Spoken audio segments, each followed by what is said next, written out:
Gence. Gence. Ne? Gence.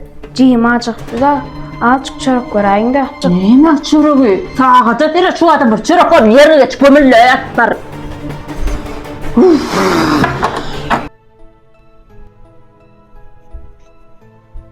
Doğanzım çörek gördüm. Cimcan gence kaygardı. Geçip batın dedi. Doğanzım mesva şeyli azıcık yana karnım ağrıyor. Gel Cimcan şaffağa cemde ağacak muhabbet edin. Öyle doğanzım.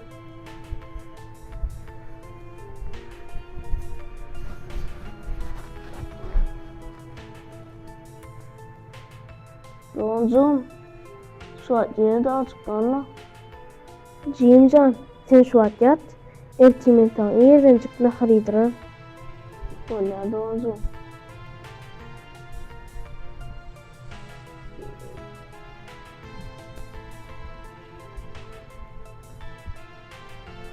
Umnuri biyonu çağaların has ösüşünü, tiz ösüşünü, ulu tesiri var. Alma prösü, umnuri biyonu. Bular nereden almalı? Ne edip almalı? Elbette profil numarımız vardır. Arkayın haberlaşyan, loma yağdaydı, optum yağdaydı alıp bilýäňiz. Umnuri biyonukda bir näçe vitaminler vardır.